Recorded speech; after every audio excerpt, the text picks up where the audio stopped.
Muy bien.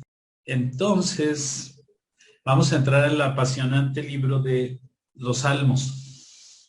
Los Salmos tiene contenido profético, tiene contenido escatológico, tiene contenido evangélico, evangelístico,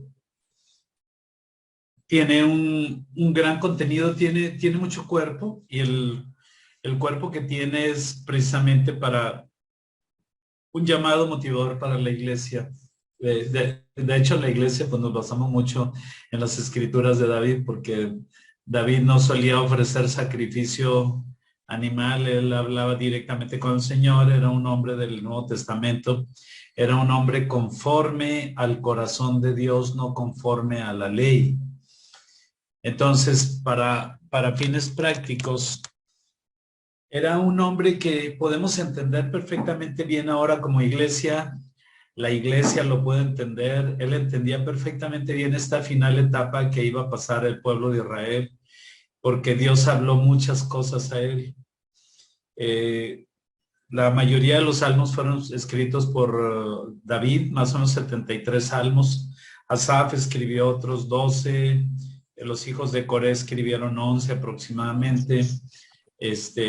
Moisés escribió uno, Salomón escribió dos, y así, hubo algunos otros. 49 no se desconoce el autor, pero la mayoría fueron escritos por David. Entonces, tiene un contenido muy rico porque los salmos escritos por David tienen un contenido impresionante acerca de la palabra de Dios.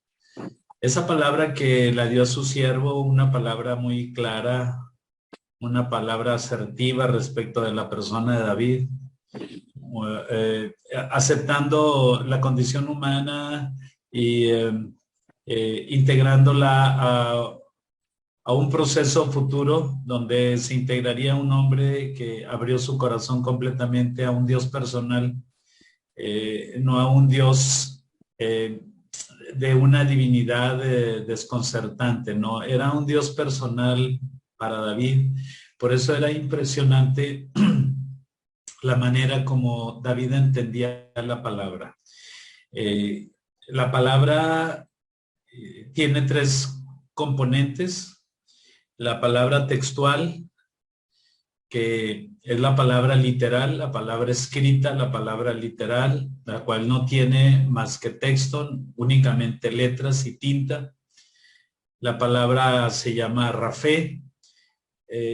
Hay otro contenido profundo que se llama rema, que es la palabra interpretada por el Espíritu de Dios, es decir, la palabra revelada, el contenido espiritual que tiene la palabra, un contenido asombrosamente divino, revelado para nosotros, como decía Deuteronomio 29:29. Lo secreto es de Dios, pero lo revelado es de nosotros y de nuestros hijos perpetuamente.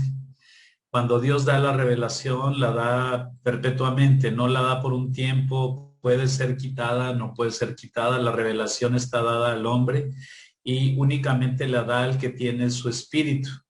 Por eso existen muchos teólogos, filósofos, existe gente de letras que no puede dar una interpretación sana, una adecuada interpretación, porque únicamente la Biblia se interpreta a sí mismo.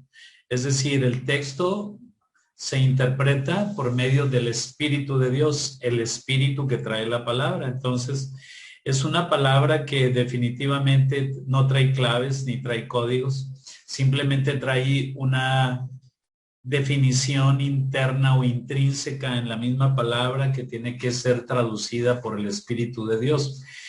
Y si nosotros tenemos el Espíritu de Dios, entonces tenemos la revelación de esta palabra. La palabra escondida dentro del texto, hay una palabra escondida dentro del texto. Esto era lo que hacía impresionante de David, porque David entendía perfectamente bien la traducción de la palabra, él comprendía perfectamente toda esta dificultad escritural o textual o literaria para que él pudiera entender perfectamente el sentido espiritual que Dios le daba a esta palabra. Entonces, la otra parte de la palabra esa otra parte que también es importante e impresionante, es precisamente el logos de la palabra hecha acción. Le llamamos nosotros el Hijo del Hombre, Jesucristo, la palabra hecha acción, el verbo hecho carne. El verbo es la parte activa del texto. Entonces podemos definir que este libro de los Salmos es una parte viva. Posiblemente no es la parte central del propósito de Dios, pero sí la parte central del texto de la palabra. Hay un capítulo que es el Salmo 119, habla completa y claramente acerca de todo lo que es la palabra textual y la palabra traducida. Entonces, este libro trae dos cosas muy importantes. Uno de ellos es la palabra textual, el significado intrínseco de la palabra, aún sin haberla revelado el Espíritu de Dios. Y otra cosa es el personaje. El personaje es una parte muy importante que no podemos omitir a hablar un poquito acerca de él, porque el personaje fue el que recibió las promesas, y aquí tenemos en los Salmos muchas promesas que se dieron a David, y es importante poder analizar un poquito para ver en qué nos sirve actualmente si hacemos un poquito de escatología. En la escatología, más o menos el valor que se le da en cuanto a la profecía, el valor profético a este libro es más o menos de un 15%. Es decir, cerca de 23, 24 salmos están destinados a estos tiempos, a la palabra profética. Entonces, para nosotros es de mucho valor poder hacer un análisis comparativo con las palabra profética, con escrituras en los evangelios, escrituras en cualquier otra parte del Antiguo Testamento. David es una parte muy relevante porque también lo menciona como ungido. No era Mesías, pero era una persona escogida para el final de los tiempos. Y empezamos de hecho con este salmo. Si pueden abrir su Biblia en Salmo 89.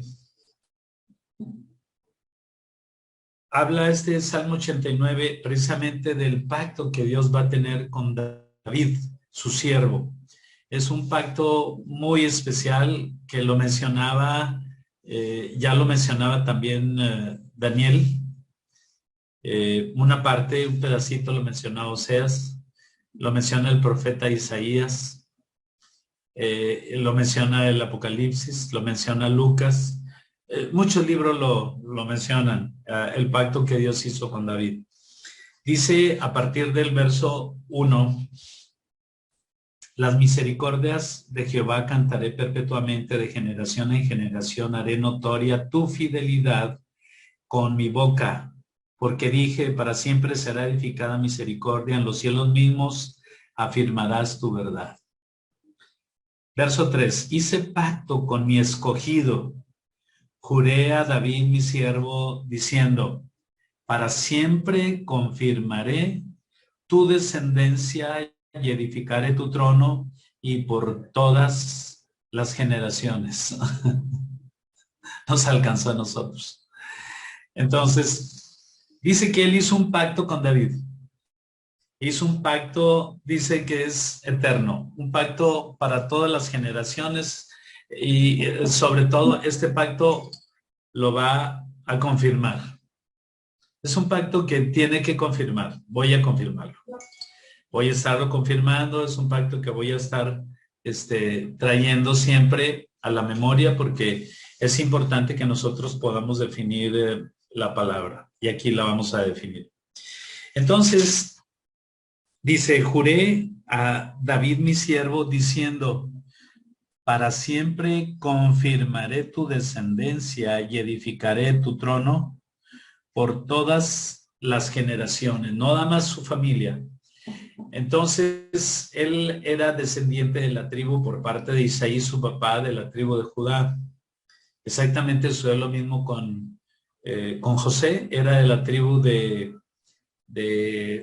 Judá, y Jesús fue un hijo adoptivo para que fuera confirmado como de la tribu de Judá, aunque lo haya sido también María, no importaba porque el valor de la descendencia se daba en aquel entonces por precisamente por la descendencia paterna. Entonces, Jesucristo fue adoptado, ya lo hemos visto, habíamos visto que nosotros somos exactamente una copia muy fiel acerca de esto. Entonces tenemos que ser partícipes de esta confirmación del pacto que hizo con David, porque es muy importante que lo sepamos. Vemos ahí en Isaías capítulo 9. Vamos a ver ahorita casi todos los salmos, vamos a darles un repasito allá a la mayoría de los salmos. En Isaías capítulo 9, versos 6 y 7, dice, porque un niño nos es nacido, hijo nos es dado, y el principado, hablando de Jesucristo, de Jesús, el Hijo del Hombre, y el principado sobre su hombro, y llamará su nombre admirable, consejero, Dios fuerte, Padre eterno, príncipe de paz. Lo dilatado de su imperio y la paz no tendrá límite sobre el trono de David y sobre su reino, disponiéndolo y confirmándolo. Esa es la parte importante.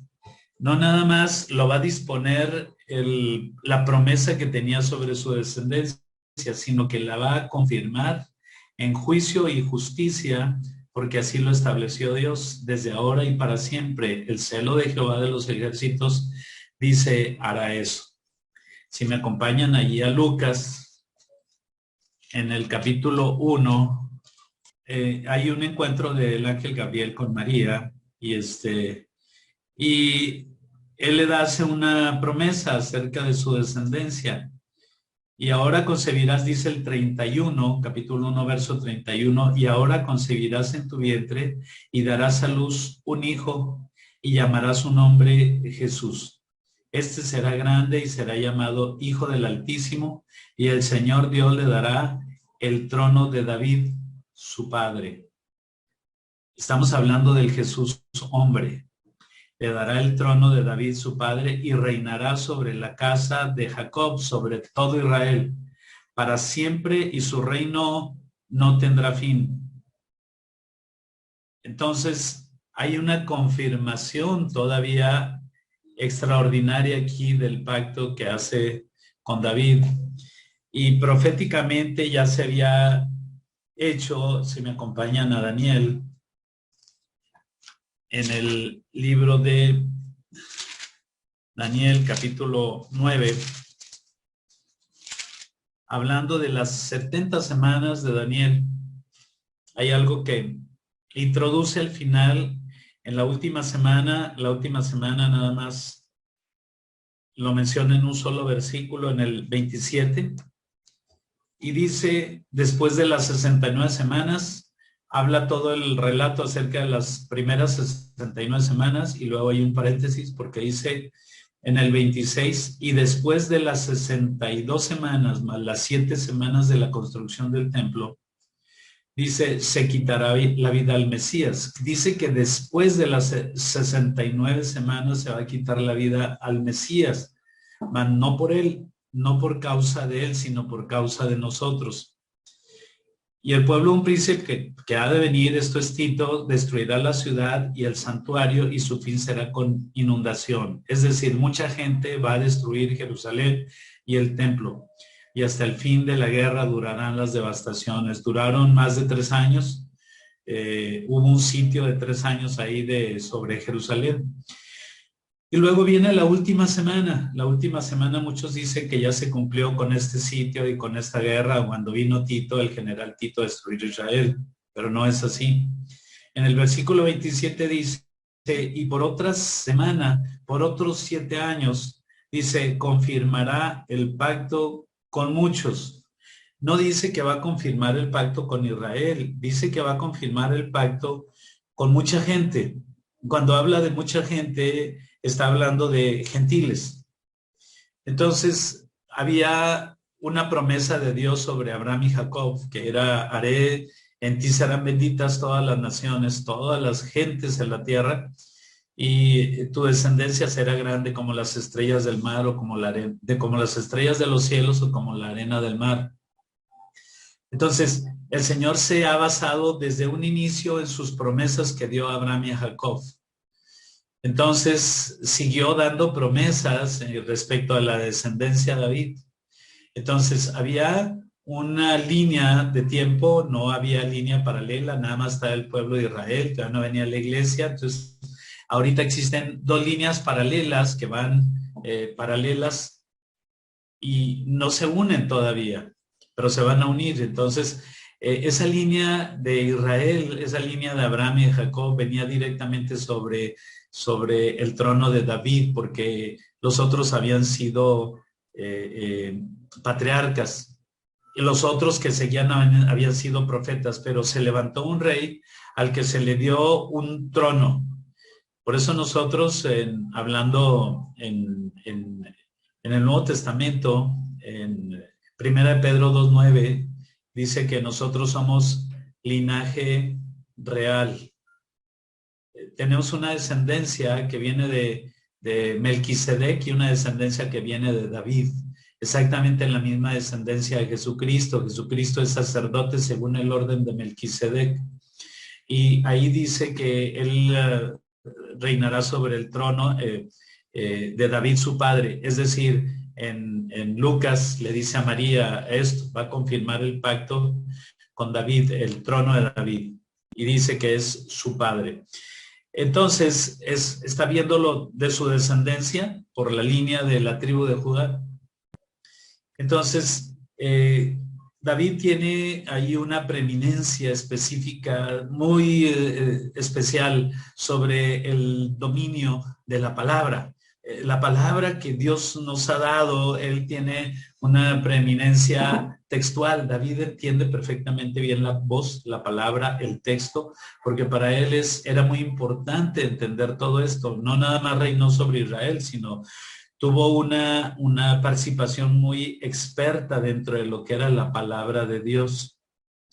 Y él entendía también esto que se iba desde la palabra mesiánica, la palabra de arrepentimiento, en el Salmo 51, la mesiánica en el Salmo 53, etcétera, etcétera. Vemos nosotros muchas escrituras en los salmos que hablan de un sinfín de utilidades que se le dio a la promesa del Mesías sobre David.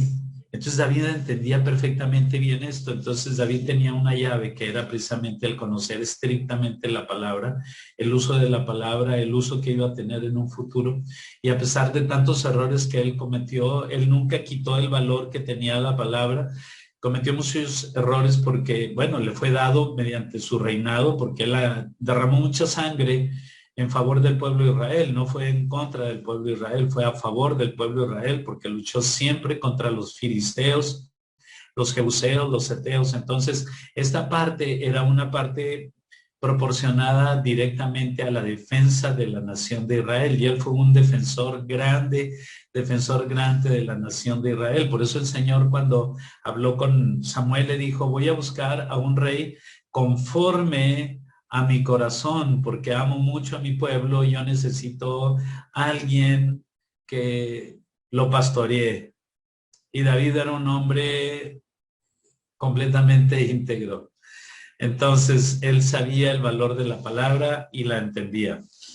Entonces, el pacto que hizo con muchos aquí en esta parte del capítulo 9, 27 de Daniel, habla precisamente que va a hacer todo este pacto en la última semana con nosotros. Dice: y por otra semana, 27, confirmará. Aquí está hablando de Dios, porque está hablando de las 70 semanas, no está hablando de Satanás. Entonces Satanás no va a confirmar aquí nada con nadie. Algunos le dan esa interpretación. Está hablando de las 70 semanas y la última semana la está refiriendo el ángel, de un mensaje que le da Dios por medio del ángel a Daniel, para que él entienda, para que le dé sabiduría y para que entienda cuál es el significado de las 70 semanas que va a tener el pueblo de Israel. ¿Sí? La Tierra Santa y el pueblo de Israel. Entonces dice que por otra semana confirmará el pacto con muchos. Ese es, en la primera semana va a confirmar el pacto con muchos. Posiblemente no es que sea un menosprecio a toda esta etapa de los 2000 años que tiene la iglesia, pero sí habla acerca del final de los tiempos. Por eso dice en Mateo 24:32, de la higuera aprende. Entonces debemos de confirmar acerca de estos tiempos, para cuándo fue hecha la palabra. No fue hecha para estos primeros 2000 años. Por eso Apocalipsis habla de las 7 iglesias en los primeros 2 capítulos, el capítulo 2 y el capítulo 3, porque son importantes las iglesias, son de mucho valor, pero realmente el trabajo que va a hacer lo van a hacer los siervos, como tales, como siervos. Entonces, es un valor, trae un valor intrínseco a la iglesia, por la naturaleza que Dios le da en Efesios capítulo 1, donde dice que toda la deidad, todo lo valioso de Dios, lo importante de Dios lo dio, confirmándolo con Jesucristo, y Jesucristo lo dio por cabeza a la iglesia, que somos todos nosotros. Entonces, esta palabra profética aquí se confirma, y luego nos vamos a los Salmos. En los Salmos podemos encontrar nosotros desde Salmo 144, en el Salmo 144, una palabra tremenda acerca del propósito de nosotros respecto al plan eterno de Dios, ¿verdad? Dice, bendito sea Jehová mi roca, quien adiestra mis manos para la batalla y mis dedos para la guerra. Dice en el Salmo 18, nos vamos un poquito más atrasito, Salmo 18, me falta un poquito de saliva en los dedos, ya, aquí está. Dice, verso 31, porque ¿quién es Dios sino solo Jehová? ¿Y qué roca hay fuera de nuestro Dios? Dios es el que me ciñe de poder. Estos salmos son tremendos, maravillosos, porque está hablando Dios, está haciendo un resumen de lo que va a ser el poder de Dios sobre nosotros, porque la palabra de Dios actúa sobre nosotros. Dice, es el que me ciñe de poder y el que me hace perfecto mi camino, quien hace mis pies como de sierva y me hace estar firme sobre mis alturas, quien adiestra mis manos para la batalla, para entesar con mis brazos el arco de bronce, para poder poner tenso un arco completamente hecho para gente muy fuerte, gente guerrera, gente que tenía mucha fuerza.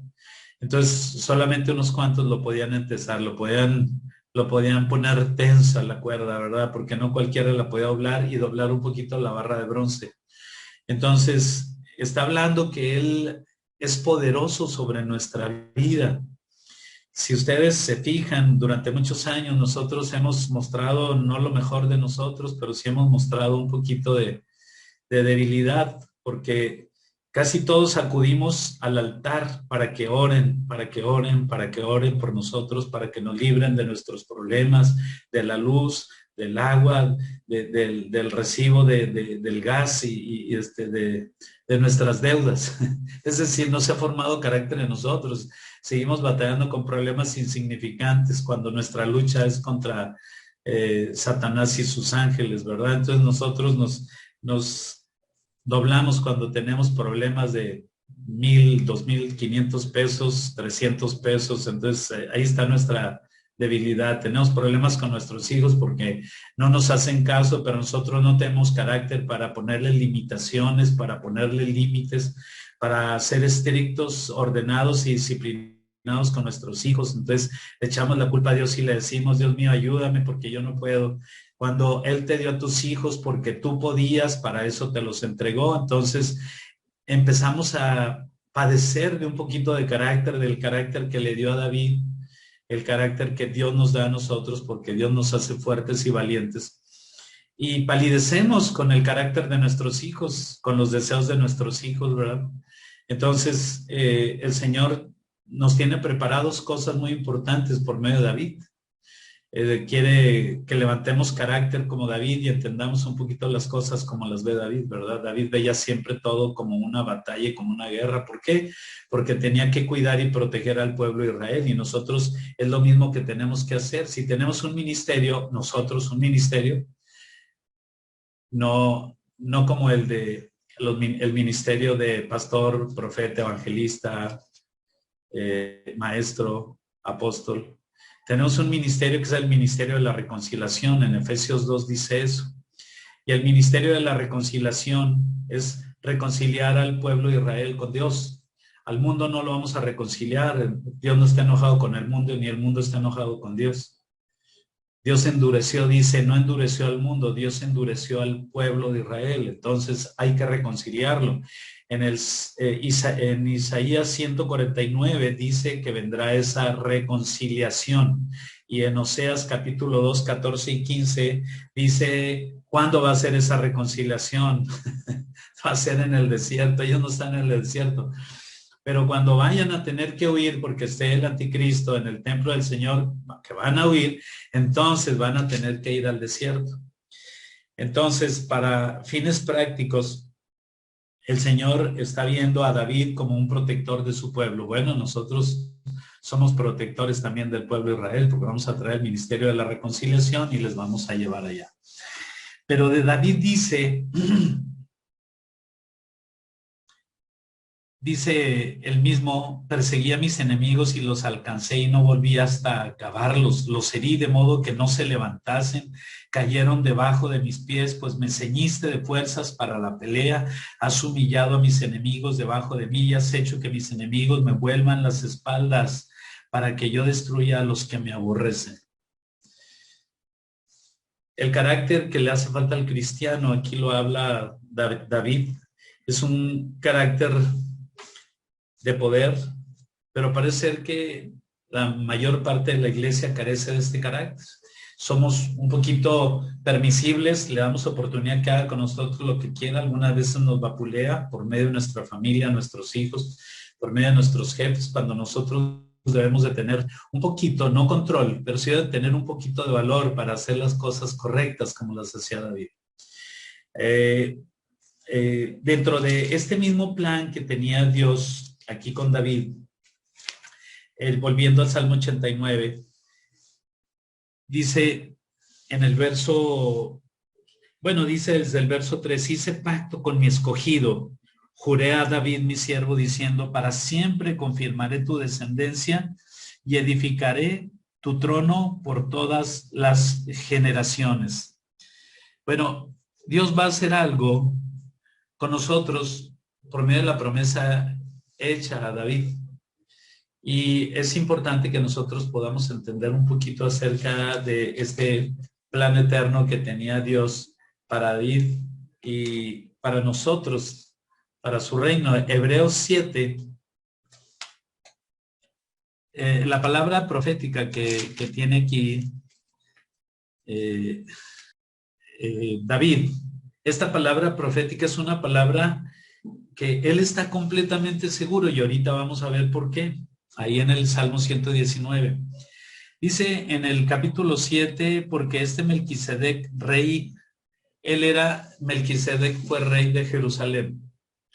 Dice, rey de Salem, sacerdote del Dios Altísimo, que salió a recibir a Abraham, que volvía de la derrota de los reyes, le bendijo. Es decir, todavía no se habían constituido los reyes, porque primero fueron los patriarcas, después de los patriarcas fueron los jueces, después de los jueces fueron los profetas, y después de los profetas fueron los reyes. Por eso el último juez fue Samuel, y también Samuel fue el primer profeta. Él fue el que ungió a Saúl. Entonces había una línea donde no se conocía otro rey antes de Saúl, pero aquí había estado, dice Melquisedec, rey de Salem, y tiene una característica muy importante, y esa característica la heredamos nosotros de parte de nuestro Señor Jesucristo. Y dice, este Melquisedec, rey de Salem, sacerdote del Dios Altísimo, acuérdense de 1 Pedro 2:9, que salió a recibir a Abraham, que volvía de la derrota de los reyes, y le bendijo. a quien asimismo dio a Abraham los diezmos de todo, cuyo nombre significa primeramente Rey de Justicia, Rey de Salem, esto es Rey de Paz, sin padre, sin madre, sin genealogía, que ni tiene principio de vida ni fin de vida, sino hecho semejante al Hijo de Dios, permanece sacerdote para siempre. Entonces, nosotros venimos de esa, si hay linaje, es un linaje o un sacerdocio real. Nosotros venimos de un linaje especial, ya no tenemos un linaje del pueblo de Israel, ya tenemos un linaje según el orden de Melquisedec. Nosotros no somos descendientes de Aarón ya, no se nos considera porque estamos en un nuevo pacto que es el pacto de la gracia, y ahí mismo en el 12, en este capítulo 7:12 dice, porque cambiando el sacerdocio, si cambia, antes era el sacerdocio de Aarón, ahora es el sacerdocio de Melquisedec, dice, cambiado el sacerdocio, necesario es que haya también un cambio de ley. Entonces, nosotros ya somos sacerdotes del nuevo pacto, somos sacerdotes de la gracia. Entonces, consideramos que ya nuestra genealogía ha cambiado, es diferente porque Romanos 8:29 dice que a los que antes conoció también los predestinó para que fuesen hechos conforme a la imagen de su Hijo Jesucristo, para que Él sea el primero entre muchos. Entonces nosotros somos esos muchos. Por eso dice el Señor que va a confirmar el pacto con muchos para establecer finalmente la reconciliación con su pueblo por medio de la iglesia. ¿Sí? Pero muchos dicen que la iglesia desapareció, pero no dicen cuándo se va a convertir el pueblo de Israel, únicamente dicen que la iglesia desaparece. Es necesario que se sepa que la iglesia va a reconciliar al pueblo de Israel con Dios por medio del evangelio. En Efesios capítulo 2, en Efesios capítulo 2 dice en el verso 14, porque Él es nuestra paz, que de ambos pueblos van dos líneas paralelas, acuérdense, dos líneas paralelas. De ambos pueblos hizo uno derribando la pared intermedia de separación, aboliendo en su carne las enemistades, la ley de los mandamientos expresados en ordenanzas, para crear en sí mismo de los dos un solo y nuevo hombre haciendo la paz. Y mediante la cruz, reconciliar con Dios a ambos en un solo cuerpo, matando en ella las enemistades. Entonces, David tenía que pasar por ese mismo proceso y pasó cuando llevó cautiva la cautividad y dio dones a los hombres. David entendió porque fue llevado por Jesucristo, como lo fue Eliseo, los reyes, toda la gente de Israel fue llevada por el Señor. Dice que se llevó cautiva la cautividad y entregó en el cielo y entregó a toda esa gente maravillosa de Israel que había creído y confiado en el Dios eterno. Pero vino a nosotros a darnos un trabajo y una tarea, porque David fue arrebatado, fue llevado allá como cautividad a los cielos, pero todavía permanece el pacto hasta el día de hoy, porque el pacto es eterno. El pacto no es un pacto hasta que durara la descendencia humana de David, sino la descendencia espiritual de David. Entonces esa descendencia espiritual todavía existe por medio de nuestro Señor Jesucristo. Nosotros somos parte de esa descendencia que el Señor ha preparado. Y lo vemos muy claramente en el Salmo 119, si me acompañan.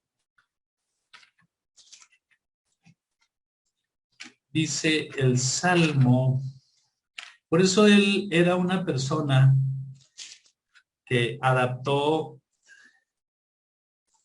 a un tiempo la palabra que era necesaria para el pueblo de Israel. Entonces, muchos creen que es una composición poética únicamente. La composición poética de cánticos de alabanza no es nada más una composición poética de cantos de alabanza. Es una palabra profética, es una palabra con sabiduría, con mucha sabiduría. Y vamos a leer algunos versos aquí el Salmo 119. Dice, Salmo 119, 16. Voy a mencionar unos 10, 12 versos. Me regocijaré en tus estatutos y no me olvidaré de tus palabras. Entonces uno va a decir cuáles palabras, las de los profetas, las de los patriarcas, las de los jueces, cuáles palabras no se va a olvidar. Dice, dos versículos que hablan acerca del dolor que pasó David, porque David fue un hombre muy apasionado, tanto para lo bueno como para lo malo, porque sufría su dolor, así como nosotros sufrimos nuestra tristeza, que hasta la melancolía le pusimos palabras dulces. Dice por ahí alguien que la melancolía es la dicha de estar triste. Así se ven muchos abatidos y siempre les gusta contar sus dificultades, sus problemas. Entonces necesitan un psicólogo para ir a sacar todo lo que traen en su corazón. No me estoy burlando, pero es que Dios va a formar carácter en nosotros para que seamos personas fuertes de carácter. Abatida hasta el polvo está mi alma, vivifícame según tu palabra. No el consuelo que puedo encontrar en otras personas. 28. Se deshace mi alma de ansiedad, susténtame según tu palabra. Ahora fíjense el valor que le da el mismo David. Verso 49. Aquí, esa es la palabra que él mencionaba. Verso 49 dice, acuérdate de la palabra dada a tu siervo, en la cual me has hecho esperar. ¿Alguna vez has recibido una palabra de esta manera? ¿Qué te dice el Señor? Es una promesa que me da a mí. Es una palabra que me dio. A mí me ha dado varias palabras. Una de ellas es, yo te conozco. Ya me la dio. Esa me pertenece. Nadie me la va a quitar. Cuando un indigente, una persona que no está bien de sus facultades mentales, se acercó y me dijo, tú eres René. Y me dice al final, yo te conozco. Dije, Señor, gracias. Ya sé que estás al pendiente de mi vida. Así me dijo hace como unos 5 años, 6 años. Entonces, aquí dice algo muy relevante. Dice, acuérdate de la palabra que diste a tu siervo. Tú me la diste. Tú me diste. No llegó ningún profeta diciéndome algo. Tú me la diste. Porque dice, lámpara es a tus pies. En el 105, lámpara es a mis pies. Tu palabra iba alumbrando a mi camino. Por eso dice el 50, esa palabra que tú me diste, esa palabra que yo recibí como tu siervo, es mi consuelo en mi aflicción, porque tu dicho me ha vivificado, me ha dado vida. 52, me acordé, oh Jehová, de tus juicios antiguos y me consolé. Horror se apoderó a mí a causa de los inicuos que dejan tu ley. Cánticos fueron para mí tus estatutos en la casa donde fui extranjero. 57. Mi porción es Jehová. He dicho que guardaré tus palabras, porque mi porción solamente es Dios. ¿Sí? Y ya vamos a ver los últimos versos. En 76. Dice el 76, sea ahora tu misericordia para consolarme, conforme a lo que has dicho a tu siervo. Es decir, tú has tenido una palabra muy específica, muy clara, muy directa y muy personal para tu siervo. No solo me he vivificado en la palabra que tú has hablado a otros siervos, en la palabra profética general que diste, en la palabra profética escatológica que diste. No, sino es una palabra que me has dado a mí como tu siervo. Yo la he recibido y nada más faltó que dijeras René. No, a mí sí me dijo, sí me dijo, y me asusté. Vengan a mí tus misericordias, verso 77, para que viva, porque tu ley es mi delicia.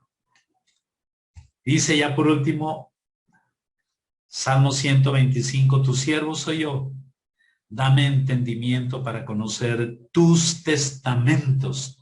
Tus testimonios, tiempo es de actuar, oh Jehová, porque han invalidado tu ley. Ya tenemos que actuar, tenemos que concluir ese trabajo que habías preparado desde antes de la fundación del mundo, porque había que hacer un juicio sobre Satanás. Teníamos que hacer un juicio sobre Satanás. Cuando hace las endechas sobre el rey de Tiro, primero hace las endechas en Ezequiel 28 del 1 al 5. Primero hace las endechas sobre el príncipe de Tiro, que es el anticristo. porque dice que eras hombre y no Dios, eras hombre y no ser espiritual y te sentías como si fueras Dios. Está hablando del anticristo que se va a sentar en el lugar santo y va a querer que todos le adoren. Y luego a partir del versículo 12, en el mismo 28 de Ezequiel, habla del rey de Tiro, es decir, Satanás. Él ya estaba hablando de esta palabra profética que le iba a dar a Daniel, que le iba a dar a Jeremías, que le iba a dar a David, que le iba a dar a todos los profetas y también se le iba a dar a Pablo, a Pedro. Iba a traer una palabra maravillosa sobre ellos acerca de los últimos tiempos. Entonces, dame entendimiento para conocer esos testimonios que tú hablaste. Tiempo es de actuar, ahora es tiempo de actuar, oh Jehová, porque han invalidado tu ley. Por eso he amado tus mandamientos más que el oro, por eso estimé rectos todos tus mandamientos sobre todas las cosas y aborrecí todo camino de mentira. Y para que podamos entender bien esta última parte del Salmo 119, tenemos que entender también el Salmo 149. El Salmo 149 es una palabra, un himno de alabanza, de salvación, pero sobre todo de juicio. Dice 5, verso 5, 149, verso 5. Regocíjense los santos por su gloria y canten aún sobre sus camas. Exalten a Dios con sus gargantas y espadas de 2 filos en sus manos. Estos son los hijos de Sión. Estos somos nosotros. No está hablando de Israel, está hablando de nosotros. Dice, para ejecutar venganza entre las naciones. Vamos a ejecutar juicio entre los pueblos. Vamos a aprisionar a sus reyes con grillos y a sus nobles con cadenas de hierro. ¿Se acuerdan del juicio que trajo sobre Satanás, Ezequiel 28? Aquí dice, para ejecutar sobre Satanás y una tercera parte de todos los ángeles, para ejecutar en ellos el juicio decretado. Dice, esto será gloria para todos sus santos. Estamos incluidos nosotros en esta promesa que está haciendo el Señor a través de la palabra que dio su siervo. Esta palabra la dio Dios a David. No es una palabra que se le ocurrió a David cantar y que pensó él que sonaba bien y que rimaba y que podía tener un buen cántico. No, es una palabra profética que dio a David su siervo, y como su siervo, ya sea Asaf, ya sean los hijos de Coré, ya sea Moisés, ya sea Salomón, esta palabra es una palabra que viene a impactar a la iglesia, que viene a decirle cuál es la obra final que nosotros tenemos que hacer, como cuando dice en Efesios 3:10, dice, para que la multiforme sabiduría de Dios sea ahora dada a conocer por medio de la iglesia a los principados, a las potestades y a los gobernadores en los lugares celestiales. Ese es un trabajo que tenemos nosotros, de reconciliar con Cristo al pueblo de Israel para con Dios, y de hacer el trabajo final, un trabajo de juicio sobre las naciones, pero también sobre Satanás y sus ángeles. Aquí lo dice, vamos a ejecutar en ellos el juicio que ya Dios decretó allá en Ezequiel 28. Ustedes pueden verlo con toda calma. Entonces esa es una parte muy importante, creo que ya me estoy pasando. Entonces podemos hacer una conclusión. Los salmos tienen contenido mesiánico, tienen contenido espiritual fuerte para formar carácter, para dar poder, para dar honra, para hacer asertivas a las personas, para hacerlas veraces a las personas, porque es únicamente palabra del Señor. Los salmos tienen poder para traer un convencimiento a los débiles, a los apocados, a los que son tenues, los que no brillan. El salmo viene a instruir, viene a capacitar a los hijos, viene a darles instrucción. Entonces, debemos de tomar estos salmos más que como un cántico, debemos de tomarlos como una palabra revelada a un hombre, a un siervo de Dios que tenía un trabajo muy especial. No sabemos quiénes van a ser los 2 testigos, pero sabemos qué es lo que van a hablar. La próxima semana vamos a ver un poquito de esto porque seguimos con el capítulo 11 de Apocalipsis. Entonces, finalmente a nosotros nos fue dado una tarea, ¿sí? Donde vamos a ser los verdugos precisamente de estos enemigos del Señor. Jesucristo vino, nació, creció, se ensució los pies, se encontró en la Biblia, se reconoció en la Biblia, fue bautizado, le fue revelado lo que él encontró en la Biblia, porque todavía no tenía la revelación de Dios, porque no tenía el Espíritu Santo hasta que llegó Juan el Bautista y lo bautizó. Llegó el Espíritu Santo, le trajo palabra de revelación, empezó su ministerio, empezó en el poder del Espíritu Santo a partir de Lucas 6, lo que dice ahí. ¿Por qué? Porque llegó el bautismo del Espíritu, pero Jesucristo tuvo que encontrarse en las Escrituras. Entonces, como tal, él entendió el formato, por eso le dijo a Juan, es necesario que tú me bautices para que se cumpla la Escritura. Entonces, caminó, fue juzgado, fue crucificado, ¿sí? Tuvo que ir en tu lugar al infierno, tuvo que morir en tu lugar por ti, tuvo que ir en nuestro lugar a sufrir lo que nosotros íbamos a sufrir. Después resucitó, anduvo 40 días confirmando el ministerio que iba a tener sobre los apóstoles y ascendió al cielo. Es decir, Jesucristo ya se ensució bastante los pies. Ya no podemos decirle otra vez, como dice en Hebreos 6, crucificarlo otra vez y decirle, Señor, pues ven un poquito otra vez y ven a evangelizar, confirma tu tarea, otra vez háblanos como al principio. No, el Señor ya nos dejó a nosotros la tarea. Entonces nosotros tenemos que complementar todo lo que falta del juicio de Dios sobre las naciones y sobre Satanás y sus ángeles. Para eso estamos nosotros. Tenemos que ensuciarnos un poquito. Ya se ensució mucho mi Señor Jesucristo, ahora me voy a ensuciar yo. Ya no voy a dejar que Él se ensucie más. Ahora tengo que ensuciarme yo en este mundo perdido, en este mundo sucio. Tengo que llevar las buenas nuevas del Evangelio. Tengo que anunciar las buenas nuevas. Sí, esto me es dado como factura, es una deuda, tengo que pagar esta factura y es una factura que me ha dado muchas bendiciones, como cuando tú dices, pues ya te entregaron el televisor de 85 pulgadas y te entregaron junto con eso la pantalla. Bueno, pues sí, ya tengo la factura y la tengo que pagar, pero mientras estoy disfrutando de la pantalla. Así somos nosotros, estamos disfrutando del reino de los cielos porque se acercó y muchos nos metimos en ese reino de los cielos, empezamos a disfrutarlo aunque estemos con un pie en el mundo, ¿verdad? Bateando con las facturas, bateando con los hijos, pero el otro pie está dentro del reino de los cielos y podemos empezar a disfrutarlo para que esta palabra se cumpla, porque los salmos son salmos de poder. No son versículos acomodados poéticamente para que los cantemos muy bonito, no.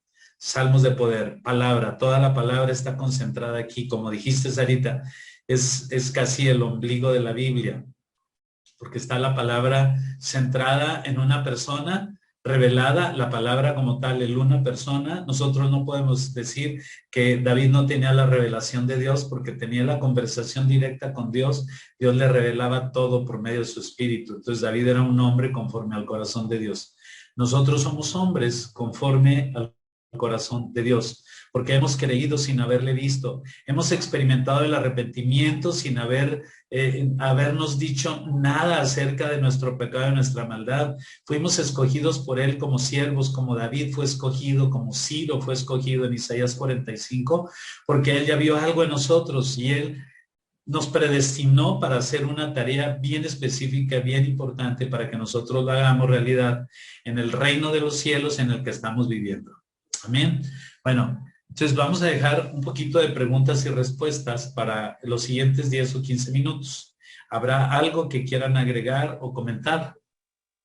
Yo, hermano, desde esta perspectiva de David conforme al corazón de Dios y de todas las promesas y lo especial que él era, ¿cómo lo podríamos entender o ver también desde la perspectiva humana donde él falló gravemente y donde él, así como el pacto de Dios fue fiel de conservar su trono, así también las consecuencias de su pecado se dieron a lo largo de su reinado, pero yo pienso que lo que me llama mucho la atención es encontrar todo lo maravilloso que Dios hizo a través de la vida de David por su corazón de adoración hacia él, pero también su vulnerabilidad y lo humano también que él era para fallar, pero aún así se mantuvo. O sea, el Antiguo Testamento está lleno de personas como él. El antiguo, el nuevo y el futuro. Y el Dice hoy Pablo, todavía. dice Pablo a los Romanos en el capítulo 7. Dice, miserable de mí, ¿quién me librará de este cuerpo de muerte? Porque queriendo yo hacer el bien, termino haciendo el mal que no quiero. Quiero hacer el bien, pero no puedo porque el mal está dentro de mí. Entonces termino yo en un conflicto muy grande entre mi espíritu y mi carne. ¿Cuál es el conflicto en el que termino? Que tengo dos leyes. Con una sirvo al Señor, con mi mente sirvo a la ley de Dios, pero con mis miembros, con esta carne, a la ley del pecado. Entonces, no sufrió ninguna consecuencia. Si tú ves el testimonio de David, él no tuvo ninguna consecuencia espiritual. Es decir, tuvo consecuencias humanas, pero consecuencias espirituales no tuvo ninguna consecuencia espiritual porque hasta el día de hoy lo seguimos mencionando, lo seguimos teniendo presente en el Apocalipsis, porque vamos a usar para que podamos nosotros entrar también al reino de los cielos. Va a haber una llave, va a haber una puerta y va a haber una llave. Esa llave es la llave de David, que tiene que ver con su palabra, pero hay una puerta allá que únicamente podemos acceder gracias a que David estuvo aquí. Es decir, 1 Corintios 5, a partir del verso 1, dice que se encontró Pablo con gente ahí en Corinto, gente que era desastrosa. Dice, hay un muchacho que aquí tiene la mujer de su padre, es decir, su madrastra. El tal se ha entregado a Satanás para destrucción de su carne a fin de que su cuerpo, su espíritu sea vivo en el día del Señor. Se vivifica en el día del Señor. Dios entiende nuestra naturaleza. Por eso dice que el perro vuelve a su vómito y el marrano al lodo. ¿Sí? Porque es su naturaleza. Si tienes un perro de pedigrí y vomita, va a ir sobre el vómito, se lo va a comer. No hay perros finos, hay perros nada más. No hay humanos finos, hay humanos nada más. Que tenemos carne y esta carne la vamos a cargar hasta que el Señor nos la quite. Entonces David era un hombre que entendía su naturaleza, entendía perfectamente su naturaleza, pero también entendía la parte espiritual que había en él. ¿Cómo separar estas dos cosas de un personaje? En Hebreos capítulo 6 lo menciona, cómo hay gente que después de haber probado, gustado y de haberse deleitado en el Señor, recae y todavía quiere crucificar al Señor. Bueno, es que entendemos dos cosas que son muy importantes. La primera es que el Señor nos tomó como carnes, muertos, destruidos, derrotados, abatidos, putrefactos. Así nos tomó y dice, y nos dio vida. ¿Sí? Porque estamos muertos en nuestros delitos y pecados, Efesios capítulo 2. Ok, estamos muertos en nuestros delitos y pecados y toda la carne tiene una consecuencia. ¿Cuál es la consecuencia que tiene? Pues pónganse a leer ahí en Corintios, creo que es Corintios 11, 1 Corintios 11, dice la mesa del Señor. Dice, si van a tomar la mesa del Señor, tómenla, pero háganlo decentemente, en orden y con responsabilidad, porque por haberla tomado con poca honra, muchos ya han muerto y otros están enfermos. ¿Cuál es el problema? Ellos pierden salvación, espiritualidad. ¿Qué es lo que pierden? Pierden su cuerpo. Sí, porque el Señor cuando deja de ser alguien útil para el Señor, entonces dice, ya, lo dejo en manos de Satanás, no me interesa su cuerpo. Lo importante para mí era su espíritu y eso lo tengo. Satanás ya no puede tomarlo. ¿Sí? Dice, y de lo que me diste nunca he perdido nada de lo que he perdido, más únicamente al hijo de perdición, para que se cumpliese la escritura, hablando de Judas, porque nunca fue un siervo de Dios. Entonces, Es difícil entender la naturaleza que tenía David porque era una naturaleza como la tuya y como la mía, era un hombre, pero tenía una revelación tremenda como Pablo. Es decir, Pablo sabía que había ido al tercer cielo, sabía que había estado en el paraíso, entonces pues él decía muy fácilmente, para mí el vivir es Cristo, sí, pero si yo muero es mejor, porque es ganancia. Entonces, él entendía que estaba en un cuerpo que no le convenía, porque decía Pablo, todo me es lícito, pero no todo me conviene. Es decir, puedo yo acometer muchas cosas que los cristianos no hacen, sí, pero no es que me sea prohibido, es que no me conviene. Por testimonio o por beneficio de mi carne, porque si no me voy a ir antes con el Señor. Cuando Dios da la vida, la da eterna, no la da parcial.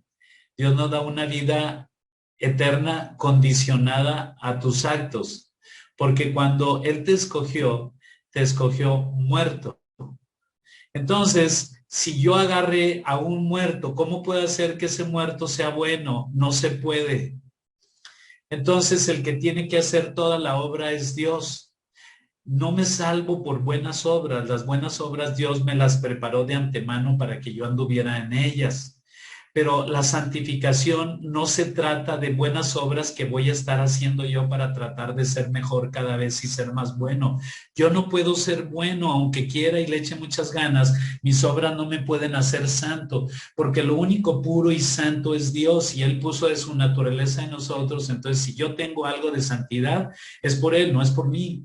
No es porque yo sea buena persona, porque yo no la riegue tanto, que mi boca sea muy pura, no. Isaías, que ya era un profeta, dijo, ay de mí que soy muerto, porque siendo hombre de labios inmundos, conviviendo con gente de labios inmundos, he visto al Señor. Entonces, ¿qué me espera? La muerte, dijo el Señor. No, mandó un ángel y dijo, tu pecado te es perdonado y quitada de ti tu culpa. Es que no somos nosotros, es lo que Él hizo en nosotros. Para que podamos entender a David, él sabía esto, lo que nosotros ahora entendemos como una revelación de Romanos acerca de la justicia de Dios. Él ya la entendía porque tenía el Espíritu de Dios. Entonces, él había cometido pecado ahí con Betsabé, pero inmediatamente se levantó y dijo, denme de comer porque tengo que escribir más salmos, porque Dios me sigue dando palabra, me sigue dando palabra. En medio del pecado, no es en medio del pecado, es en medio de los hechos de esta carne. Porque esta carne se revela contra el Espíritu de Dios. Por eso hay muchos hermanos en la iglesia que dicen, no, hermano, ahorita no ando alejado de Dios. Ah, sí, y ya le preguntaste si Él se alejó de ti porque Él es fiel, Él nunca te va a dejar ni te va a desamparar. Que no le hagas caso es otra cosa, que quieras seguir pecando es otra cosa, pero ya le has invitado a aceptar a Jesucristo en su corazón, porque una persona que acepta a Cristo en su corazón dice, ahí sale el Espíritu de Dios y nos anhela celosamente ese Espíritu. Pues hay gente que va, por eso dice en Hebreos capítulo 6, gente que se deleitó, fue a la iglesia, escuchó la palabra y la probó, pero no la digirió, no la tragó. ¿Sí? Gente que gustó de la buena palabra, gente que se deleitó en salmos, en himnos, iba a la iglesia, pero nunca la digirió, nunca la tragó. ¿Sí? ¿Cómo es posible? Porque de la gente, el Señor dice en el mismo capítulo 6 de Hebreos, dice que Él no se olvida de sus siervos, aunque la hayan regado, se hayan equivocado. Dice, Él no es injusto para olvidar las buenas obras de sus siervos, como no se olvidó de Saúl. Cuando Saúl le echó muchas ganas, Saúl protegió al pueblo de Israel, era un hombre de lucha, era un hombre que protegía al pueblo de Israel, protegía al pueblo de Dios. Pero cayó al final, entonces por eso ya se ve el infierno, dice, no, Dios no es injusto para olvidar las buenas obras de sus siervos. Entonces, no entendemos muy bien toda esta parte porque tenemos un compromiso con Arminio, Jacobo Arminio, ¿verdad? Él tenía una doctrina muy especial, entonces nosotros seguimos en esa misma doctrina, ¿verdad? Tenemos corresponsabilidad en nuestra salvación, por lo tanto tenemos que aplicar castigo a nuestro cuerpo. Y no es así, no es así. Hay algo más fiel que en su palabra encontramos como le encontró David. Por eso él no tuvo complicaciones para recibir más palabra de Dios, a pesar de que era un hombre como nosotros, un hombre débil, un hombre que se había manchado sus manos de sangre. Lo hizo en favor del pueblo de Dios. Lo hizo también con Urías, porque Urías era parte del pueblo de Dios y lo mandó a que lo mataran. Tuvo muchos errores y equivocaciones. Por eso dice primera de Juan, capítulo 2, verso 1. Amados, estas cosas os dice, hijitos, estas cosas os digo para que no pequéis. Pero si alguno hubiere pecado, abogado tenemos para con el Padre, a Jesucristo el justo. Ese es en lo que él entendía, David, él lo entendía perfectamente bien. Por eso hay un salmo que es el Salmo 51, tremendo. Todos los que lo hemos leído hemos llorado porque ahí nos identificamos. Sí, Señor, la regué, perdóname, perdona. Por mi culpa, por mi culpa. En Salmo 51 es desgarrador. Es algo que sale de un hombre duro, de un hombre violento, un hombre de batalla, un hombre guerrero, pero que deshace su corazón y lo desbarata diciéndole a Dios, aquí estoy, Señor, haz lo que quieras, porque estoy desnudo delante de ti, porque pequé contra ti. Entonces, hay muchas cosas que nosotros tenemos que entender acerca de la naturaleza del hombre. Sí, Dios entiende perfectamente bien eso. Por eso él sabía que no podía esperarse que nosotros fuéramos a buscarle. Por eso dice en Romanos 10, 19 y 20, ¿verdad? Que él iba a celar al pueblo de Israel con un pueblo que no era pueblo. Dice, me presenté a los que nunca preguntaron por mí. Me hice evidente a los que no me buscaron. Nosotros no le íbamos a buscar. Él llegó por nosotros. Así es que bueno, de esa manera, hermana, es como el Señor amaba a David a pesar de todo lo que él hacía. Por eso no le permitió construir el templo, se lo dejó a Salomón. Amén.